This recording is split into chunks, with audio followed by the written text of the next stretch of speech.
Welcome to the Leadership in Law podcast with host Marilyn Jenkins.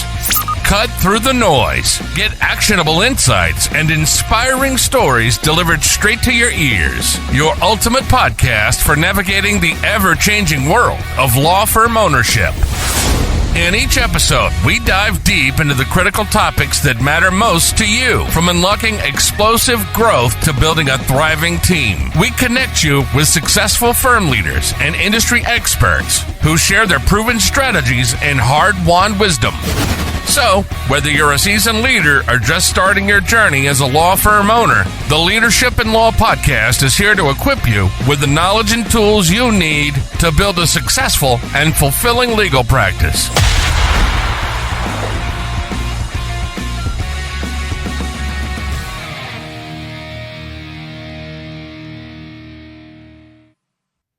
Welcome to another episode of the Leadership in Law podcast. I'm your host, Marilyn Jenkins. Please join me in welcoming my guest, Dan Scola, to the show today. Dan is the managing partner of Hoffman Baron LLP and also manages the chemical, pharmaceutical, biochemical, and medical device practice group in the New Jersey office. He has extensive experience in polymers, pharmaceuticals, and medical devices. He also has vast proficiency in obtaining protection for software-related inventions. He specializes in building IP portfolios and designing strategies to protect and enhance company value. He also practices extensively in post-grant proceedings at the USPTO and has argued post-grant proceedings at the appellate level before the CAFC.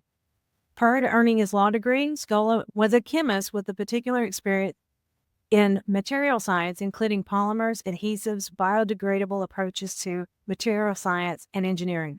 He was a scientist at Pratt & Whitney Division of United Technologies. I'm excited to have him here, Dan. This is exciting. Oh, thanks for having me. Thank you, Marilyn. Appreciate it. Absolutely. So, okay, having a scientist going to becoming an attorney. I love it. Let's hear the journey. Well, it began, I've always had an interest in science, but also there's also been a very creative aspect to my personality. And there's a really important interplay between science and creativity and, the ideas that come out of science and some of the more creative inventions have come out of, just being able to take ideas and put them in tangible form through the scientific mediums.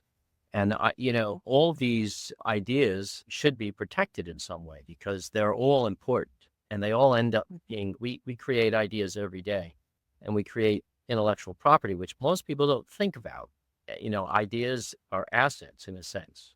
And That's right. when you reduce them to something that can be a product or a process or something that can be productive for society, it is a protectable asset. And it serves as an engine for this, economy. So I'm interested in it largely because, my father was a scientist and he was quite creative and he took his ideas before he had protected them to a manufacturing company. And I saw that the manufacturing company stole some of his notebooks, which ended up being in products they made. And it was one of the first modular, marble-like polyester, modular bathroom facilities like sinks and things like that. That was very early on before they made any of these. And he had these formulas that were extremely well there. I know I did the testing for him as his technician, so to speak, and he couldn't protect them. And he didn't have the wherewithal, he didn't have the money, he had the interest, but he just lost that. And those were among many ideas that he had. And that spurred me on to thinking, well, there's got to be a way to do this. So that's where my interest initially began in IP, quite early on. And it was not a sexy area to go into. People thought back then that intellectual property, they thought of sort of the warmed over engineer with the pocket protector walking around with eye shades on, bumping into walls, sort of not. And the sleep protectors. Exactly. So it wasn't an area of law that was, at the forefront. And of course, as technology developed, it became so. And he probably, I'm sure many inventors followed in his steps just by having that happen to them, not knowing to protect their ideas before actually going to a manufacturer. So I'm glad that you were able to, protect other people in the future from that. Yeah, that's how it's. Well, I have this saying that it's a bit catchy, I think, but you tell me. It says, you have to tell to sell. In other words, you have to tell people something to sell it, but you have to protect it to collect. So it's tell to sell, protect to collect. And it's really true. Most people are so excited about their ideas that they go out and they tell everybody. And it works against them if they don't have protection. In most countries, once you've disclosed it, it's in the public domain and you can't really get back your IP, especially in the patent area. So it's, you got to protect it first. And it's a chicken and egg thing. I know people sort of say, well, I don't have the money to protect it, so I telling someone so they can give me the money. There are ways around it, obviously, but that's one of the biggest things people go wrong when they're disclosing their ideas before they protect it. I see. Yeah, and it's so interesting. I was in an inventors class years and years ago, and that was one of the things that were, you keep your notebooks, you do all of this stuff, but for patent pending was one of the things that made it a bit more affordable to at least get the process started. True. Yeah, it's very true.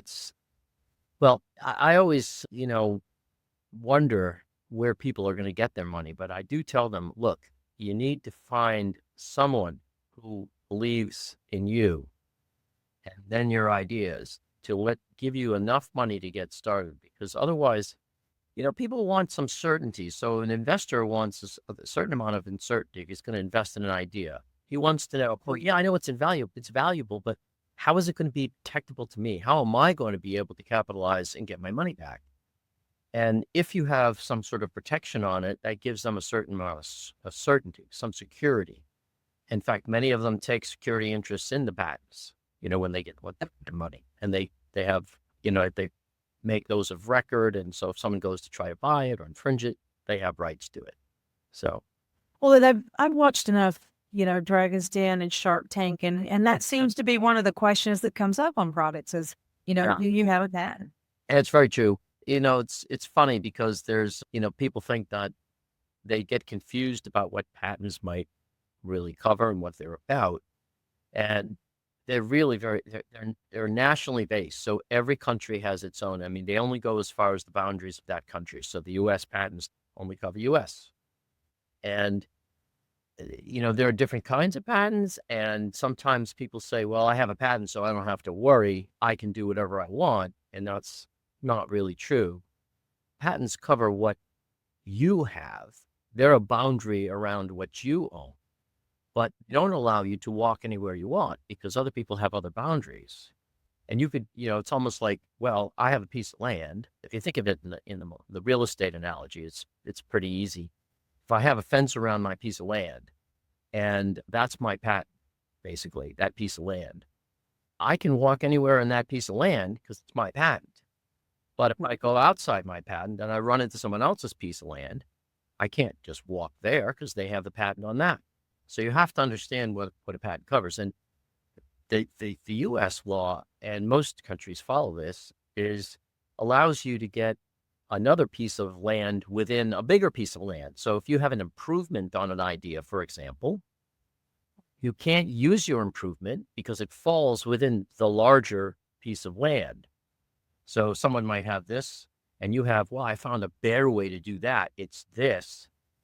And you can't use that, but everyone around that piece can use that bigger, whoever is licensed for that larger piece gets to use that, but not the piece that's the improvement, vice versa. So you end up cross-licensing in a situation like that. So but it's just that there's a basic, I think, lack of understanding. And if people understand what patents and trademarks and copyrights are, they realize that it's everywhere. It affects everything they do.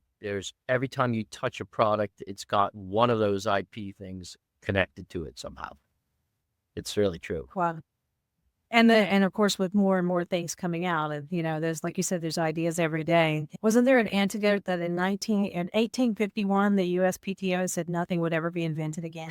Yeah, everything is old, and it's funny because it's true that everything is a combination almost of things that have been invented before.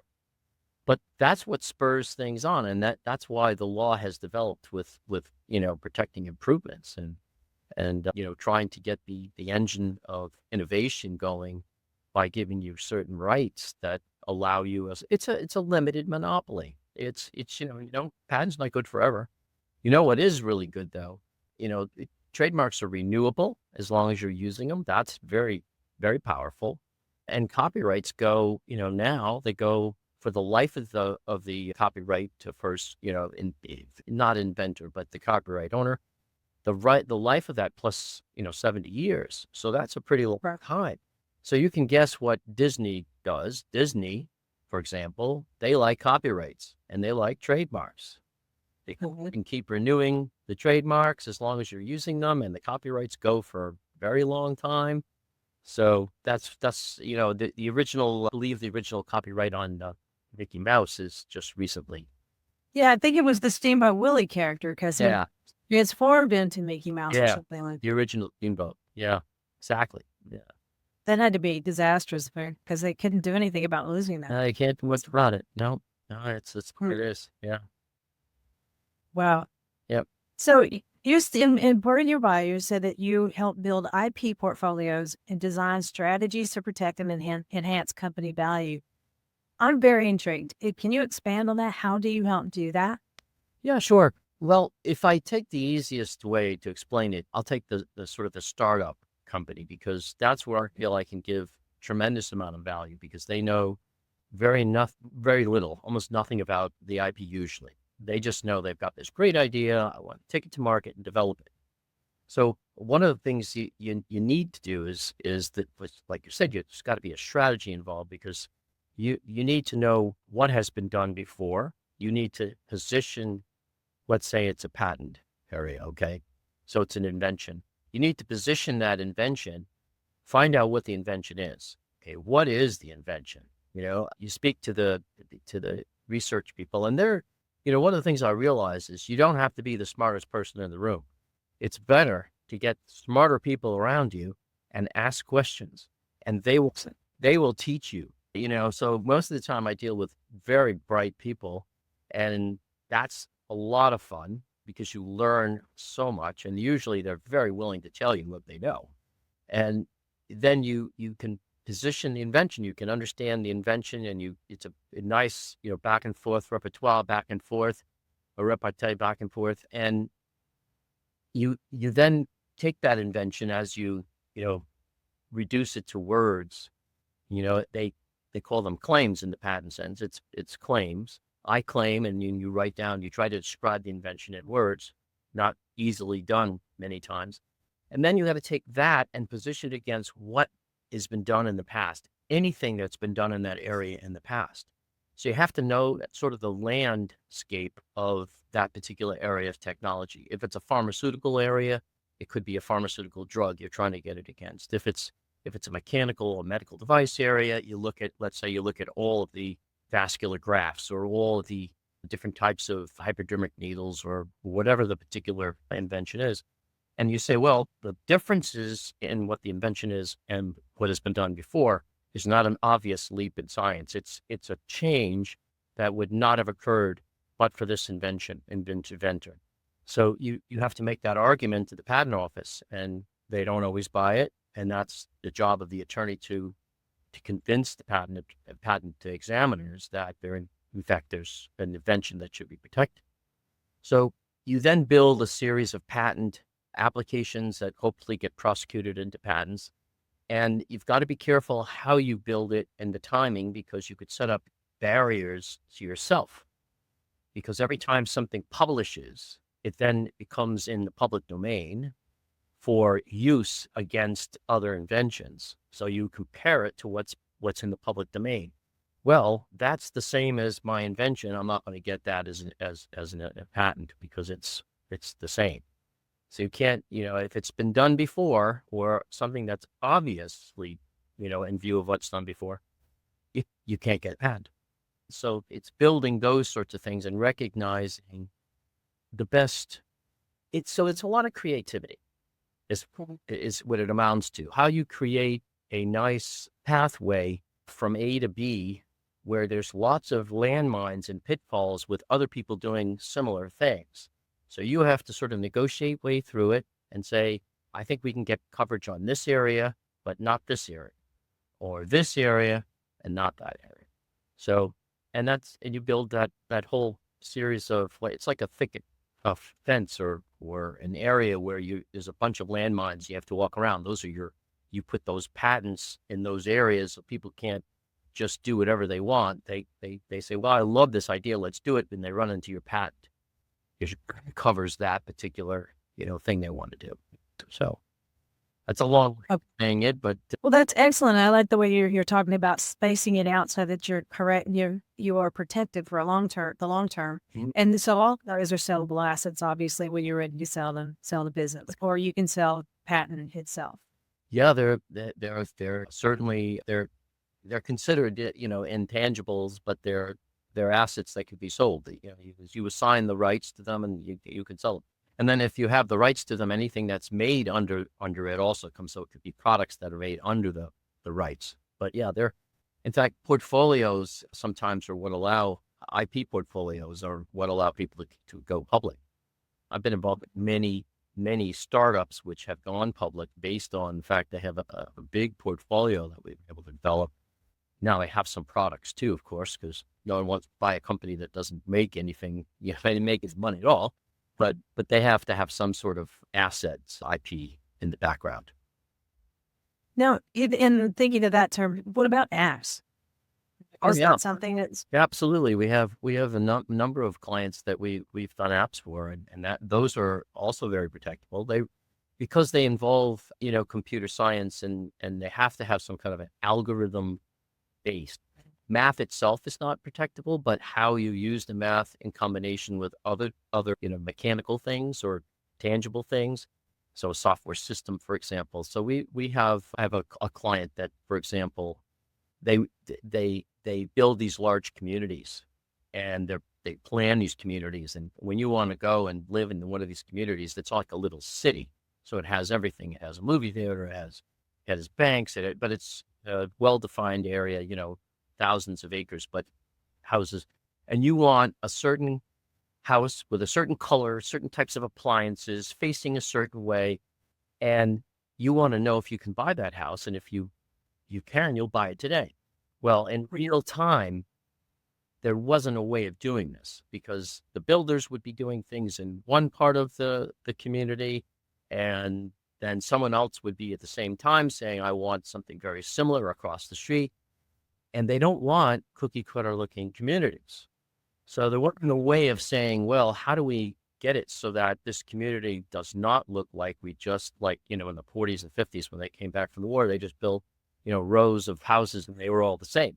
That's not what people want anymore. So they came up with an algorithm of which they built into a computer app, which allows anyone to request what they would like at that time, and it will tell you if it's available. And anyone can, so out of thousands of homes, whether I can have a red roof, and maybe I can't because there's a red roof across the street, and they don't want sort of an monopoly type of algorithm. And I want monopoly. Front door. Monotony. Right. Okay. Not anti-monotony. I love that. And that's so creative because, some of these developments are just massive. Yeah, they are. Yeah. Being able to drive through them and not go, this is a development is what we used to call in the 80s. Yeah, exactly. Or boxes, right? Yeah, exactly. Yeah. Yeah. So apps can be done. There's very few things that cannot be put into some sort of IP asset. Straight math, for example. Okay. No, you can't. The statute defines these things, gravity. No, things that natural, things that exist cannot be, nature can't be part of, because it's a limited monopoly. You can't monopolize something that is already in the public domain. And you can't, I'm sure that AI falls into that as well. That's not something that you could go and put a patent on. It's not. Yeah. The problem right now is people don't know what AI is. Everybody has their own definition, and they're trying to get their hands around how do you actually police AI in any meaningful way. The Patent Office of the United States has said that AI is not a person, and only people are entitled to patents.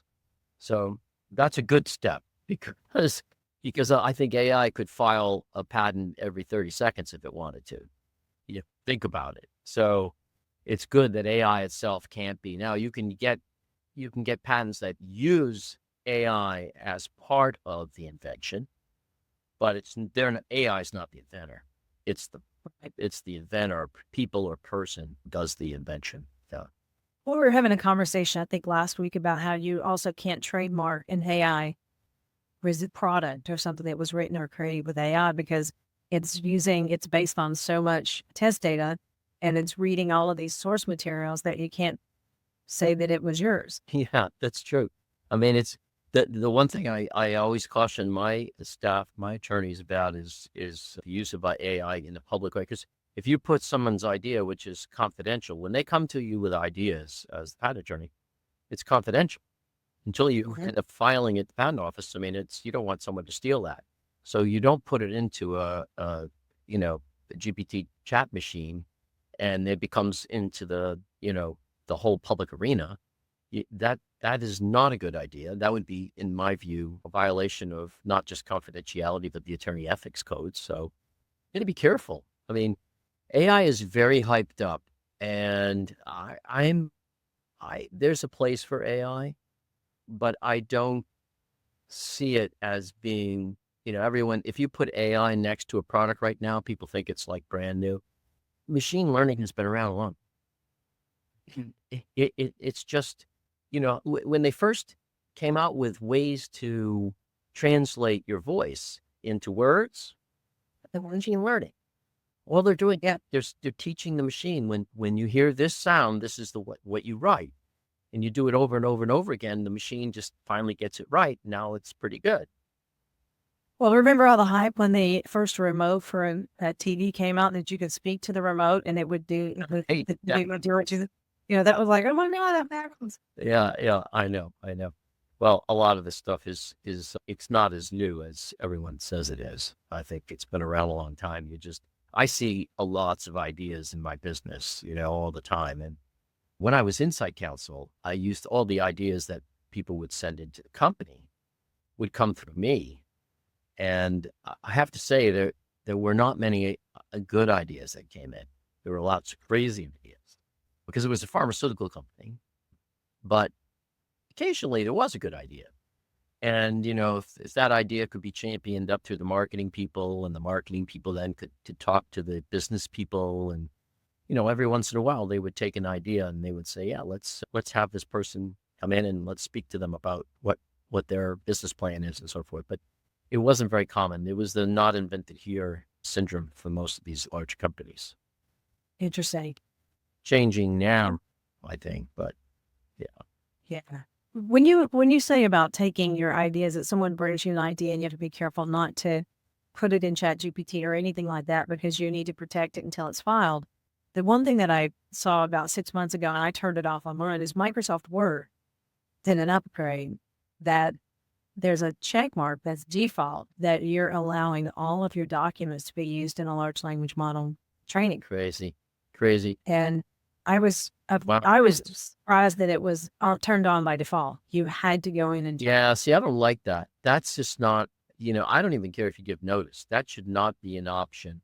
No, I agree. I mean, many authors write their books in Word. Yeah. Well, where else are you hiding for the most part? But the whole copyright area, I think, is going to be thrown on its head because of this whole AI stuff. And people, did you write it? Oh, well, let's do a search to see if anyone wrote those exact words. Well, if you wrote those exact words, but they were your own origin, and it's possible, you're entitled to copyright them. As long as you're not stealing it. If you're not stealing it, it's not a violation of copyright. Well, the same string of words could mean, it's. I mean, I'm even talking about paraphrasing. I mean, yeah, I agree. You can say things in 100 different ways and they mean the same thing.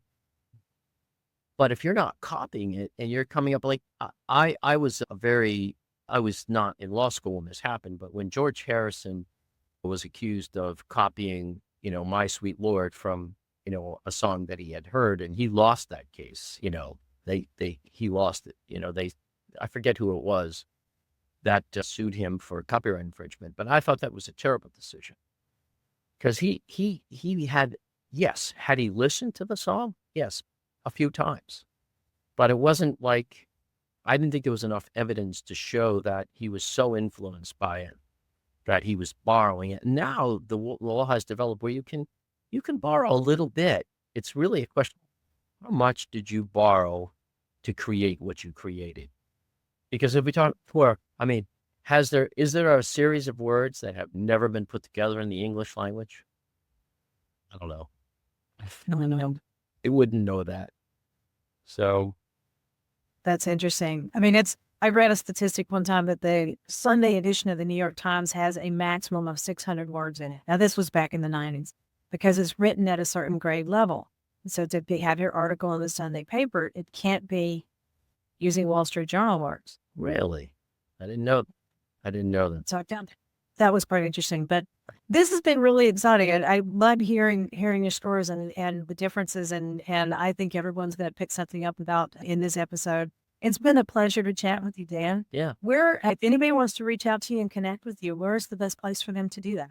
Well, they can certainly look at the the website. It's the Hoffman Baron website. It's hoffmanandbaron.com or hbiplaw.com, and or they could just find the phone number there as well. But that's probably the easiest way. Just go to the website.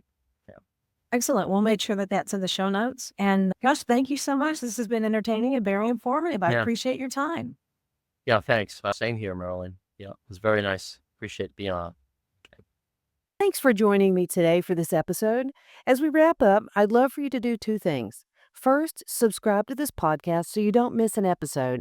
And if you find value here, I'd love it if you would rate it and review it. That really does make a difference in helping other people to discover this podcast.